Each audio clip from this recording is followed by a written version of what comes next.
And I think the focus used to be so high on going to college, going to college, going to college.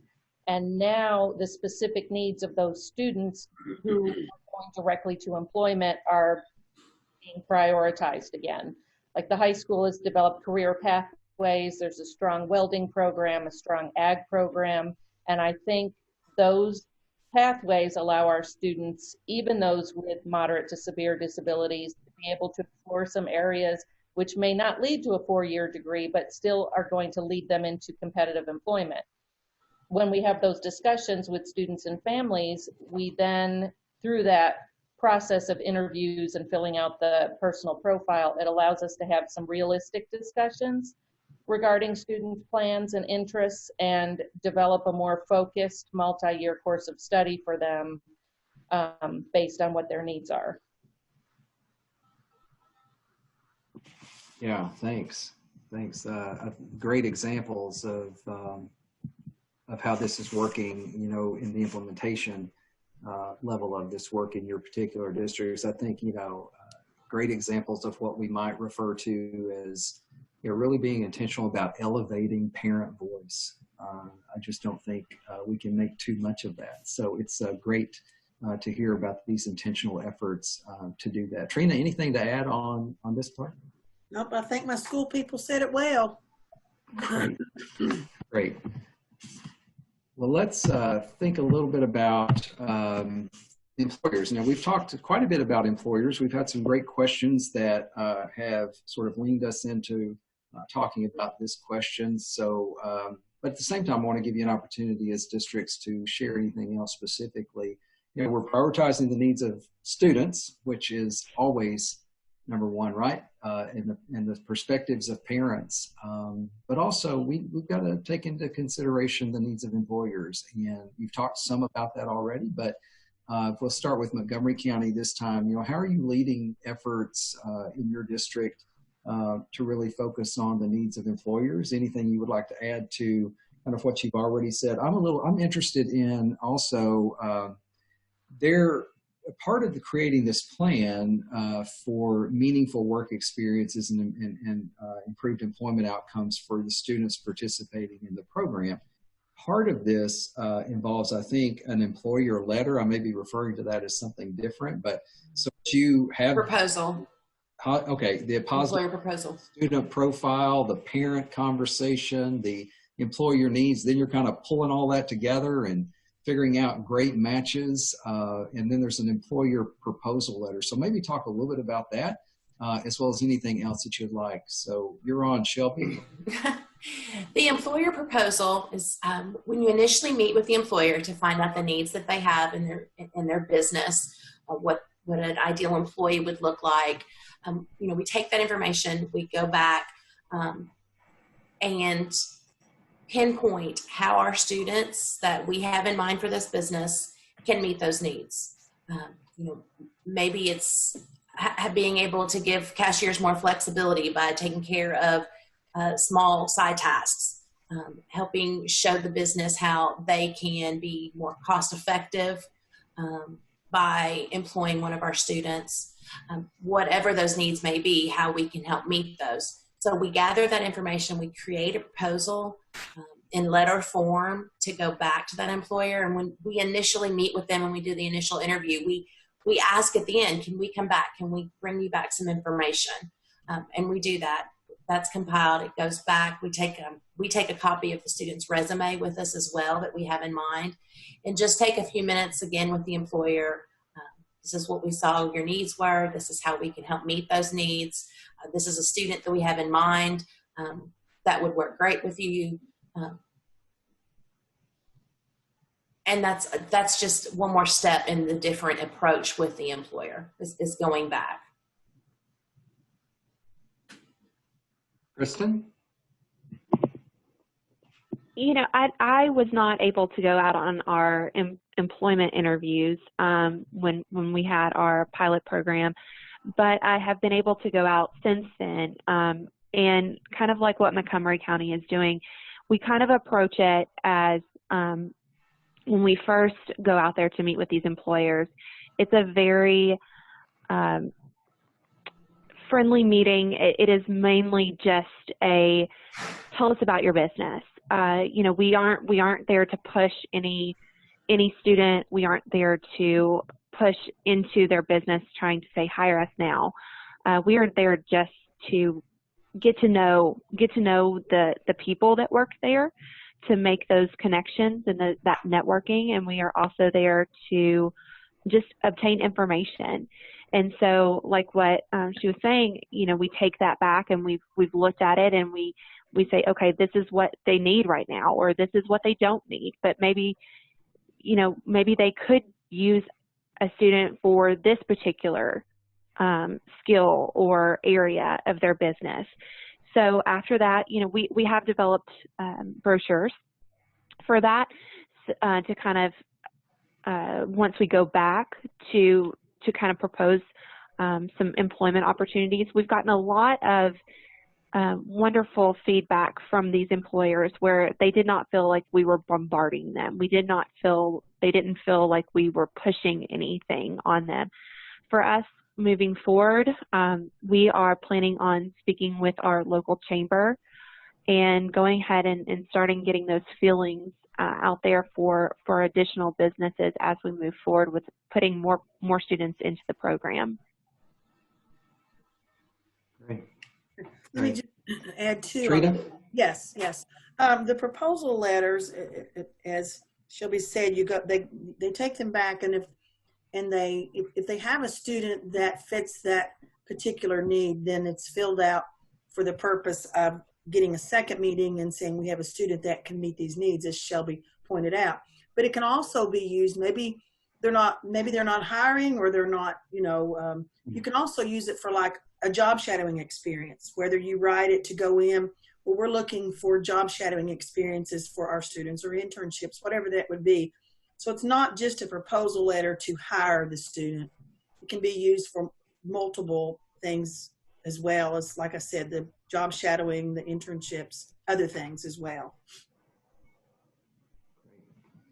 Thanks, Trina, for adding that. I mean, just is so encouraging and exciting to think about, you know, the improving on the great things that these districts were already doing, you know, making sure to leverage the work that was going well, to use some other hopefully proven tools to fill in any gaps that they were finding. And really, you know, the word innovation just comes to mind a lot when I'm hearing folks talk about things like that. Just the opportunity to be innovative and to try some things. And sometimes you try things and they don't work, and that's okay. But also being able to see, here's some things we're trying, and it looks like it's working. And we're really encouraged by early results around this. So thanks for sharing all around that. We're quickly coming to kind of an end of the moderated Q&A here with the districts, and we'll then move into our last opportunity for today on the call to hear questions from you. But again, we'll continue to be available to you after. But you know, we leaned into this a little bit earlier, and hopefully this is kind of a constant theme that we always have in our minds. You know, we know the value that individuals with disabilities bring to the workforce. And we know how important it is for any individual, and certainly including individuals with disabilities and individuals with significant disabilities. We know the importance of you know, successful employment and being able to obtain that and to be successful in areas that interest you and where you contribute. We know how important that is really to the trajectory of someone's life. So kind of with all of that in mind, and including, you know, the value that adds to really our broader workforce as a Commonwealth. Kind of with all that in mind, we wanted to end with an opportunity for districts to, you know, just tell us what you would want folks to know about the individuals that you serve, and individuals with disabilities, particularly in your students, and obviously no personal and identifiable information, of course, but what do you want folks to know about students with disabilities, and particularly your students, as we think about employment and high expectations and appropriate supports and all the things we sort of a chance for you to wind it up and put close the loop on the incredible work that you're leading. Kristen, would you go first? Sure. I think the most important thing for people to know is that our students, particularly my students, they want to work. And they will, you set the expectations high, they will meet it. They may need some help along the way, and they may need some guidance, and they may need some accommodations, but they will meet those expectations that you set for them. I had two students, 2 of the 4 that we had in our program, as of today, were employed. One of them still is. The other one it did not work out, but we are focusing in on different areas. But to see those kids be able to say, "You've got the job, you got a job," and I got a picture last night from one of our employment specialists stopped by one of our students who's working at the BP in Franklin, and took a picture with him. And this student in particular is so excited about their first paycheck. And just to see the smile on their face, and through these NTI days, I've been calling the families, and anytime I call this particular student and talk to his grandmother as well, all they want to talk about is his employment and how he loves going to work. And his feet might hurt by the end of the shift, but he can't wait to go back. So for me, it is most important thing is to know that these kids want to work. They want to be out in their community, and we just have to do everything that we can to help get them there. Thanks, Kristen. Shelby, Arden, anything there? Well, and I can speak generally, I think, and I'm preaching to the choir here, but through this process, it helps us to remember that providing individuals with disabilities with an opportunity to contribute to the workforce helps not just to enhance their lives, but has the possibility of improving the lives of Kentuckians in general. The community economy is going to experience growth as a whole, and then our individuals also will develop that sense of independence, purpose, and value. So we need to get away from the why this won't work focus and why they aren't a good fit, and focus on what needs can this person fill by becoming part of your business. It'll improve the quality of life for our students, expand their self-confidence, and help them to build not only that colleague relationship that we all value so much, but a social network beyond high school. That's where our friends come from. After we graduate from school, we then develop those friendships with the people we work with. And I mean, just the social aspect of it, on top of everything else, is very important for our students. Thanks. Well, thank you both for responding to that, both districts for responding to that. We want to pause now for kind of the last section of questions from participants. Walt, how are we doing on questions? We've got a few questions. Okay, great. The first question is, as a middle school MSD teacher, where is the best place for me to start with my students to prepare them for employment? Kristen, kick that off. Okay. Honestly, within your own school. My students, we started several years ago going into our cafeteria, and my students help prepare the box lunches. So everything is already prepackaged, so they can't handle any of the other food that has to be cooked, but any of the prepackaged stuff. So they prepare the box lunches. My students are no longer doing that, as our middle school has taken over that.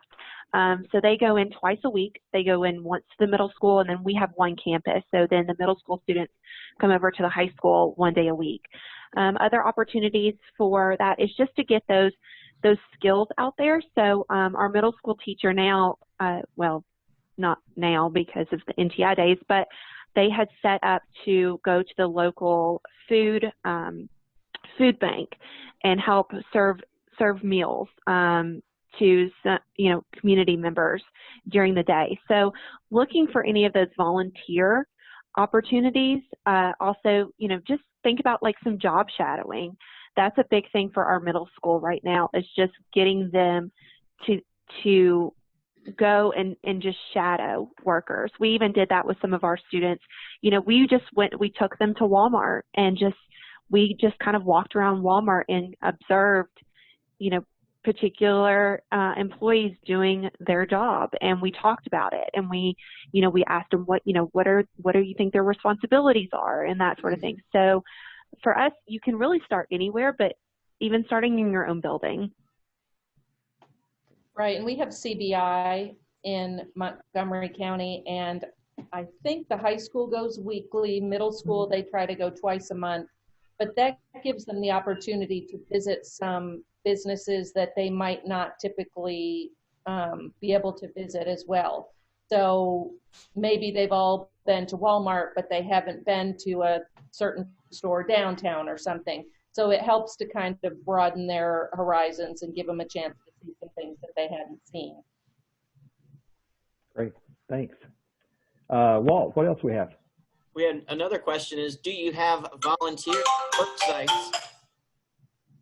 Do you have volunteer work sites or CBI for students while they're in school? If so, how has that helped place students into jobs? Arden and Montgomery County, you talked about CBI. Anything to add there? No, I think our high school students work at, they help at one of our churches in town with cleaning up and making sure that things are sorted the way they're supposed to be sorted. But it's nothing like official as part of a CBI program, but that's one task that they complete that helps the students with job skills as part of their CBI. Most of CBI is, going into businesses and learning about money and learning about different job skills just through that CBI visit. Kristen, anything to add to the question about CBI? We have done several things similar to that, where we go in to different businesses. We've also, in the past, my kiddos volunteered to go, and we would clean up like the lobby and stuff at some of the local fast food restaurants. So one thing that we used to do as well is make it's more daily living stuff, but you can incorporate that too, as we would make grocery lists, go to the local grocery store. They had to locate where the stuff was and then make the purchases. But while we were there, we were also, the cashier, we were learning about the money, getting change back, that sort of thing. Great, thank you. Walt? This question is, has anyone experienced a community prospect state that has liability concerns?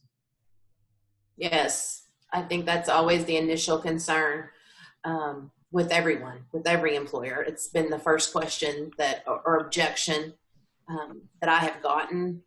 We're able to assure them while they're on site, while they are a student.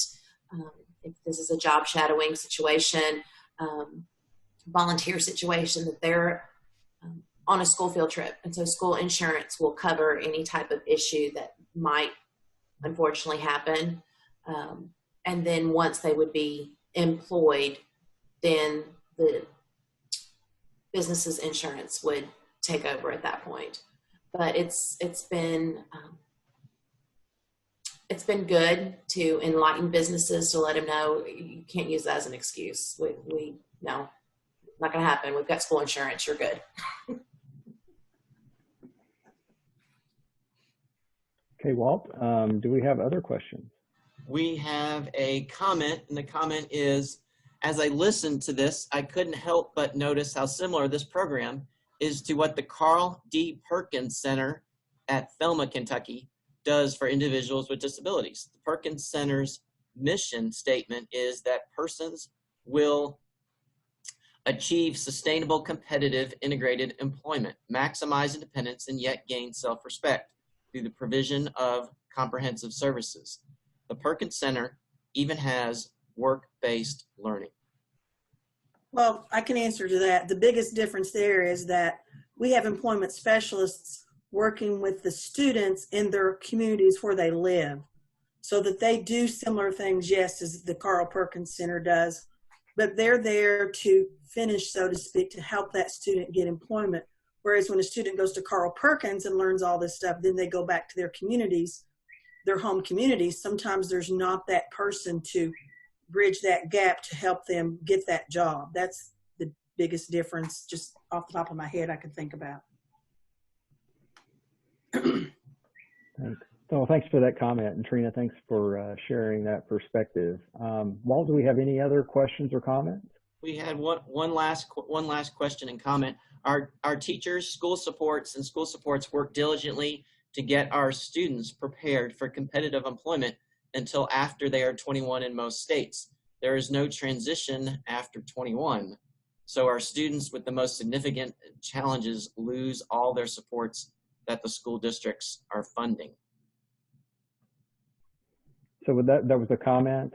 That was I think, well, that was a comment, and yeah. so asking for what supports their path to integrate employment after 21.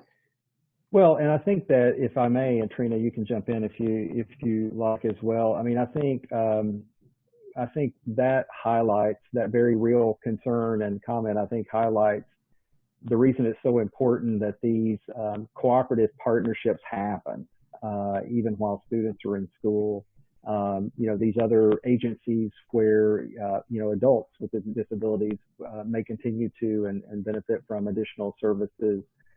I think this is a great opportunity. While to get that right, it takes all of us. It takes more than just the school. It takes more than just the Office of Voc Rehab. It takes more than just Medicaid. It takes more than just any of that, right? I mean, the importance of coordinated efforts across agencies that are serving individuals is just critical, not only to success in school, but to transition to life after high school. So I think it really highlights the importance of those partnerships.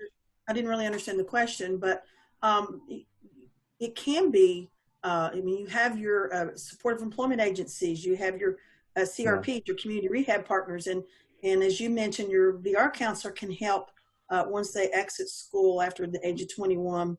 There are other things, as I mentioned, supportive employment, your rehab, your CRPs that can help with some of these things after they age out at the age 21.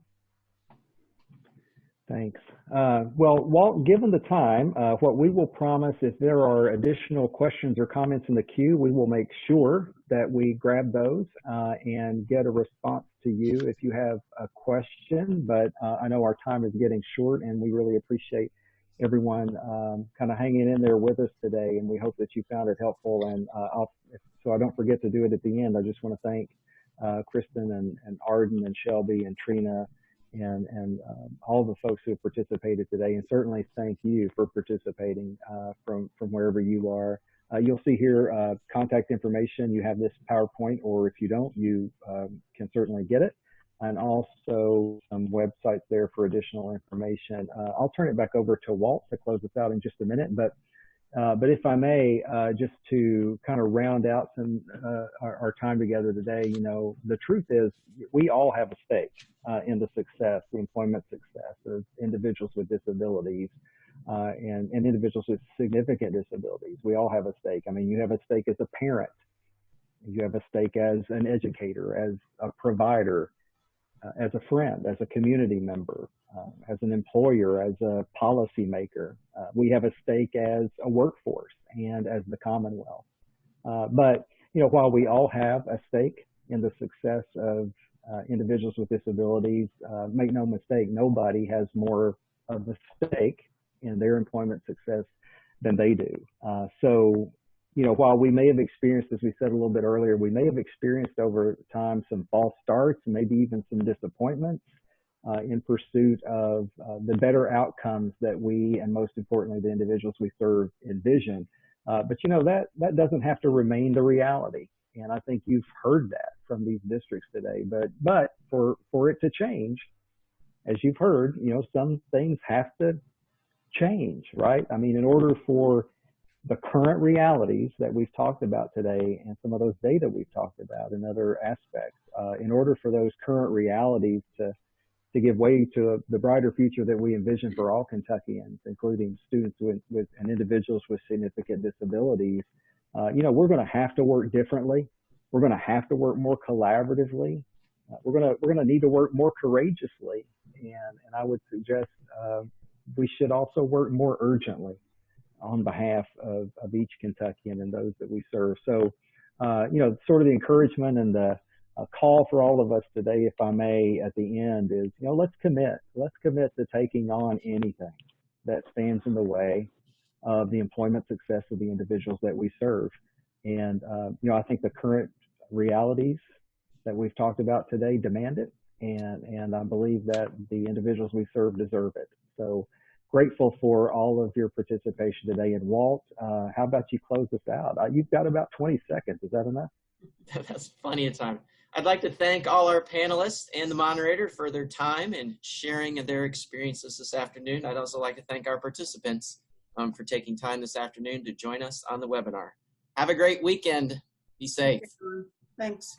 Thank you. Thank you.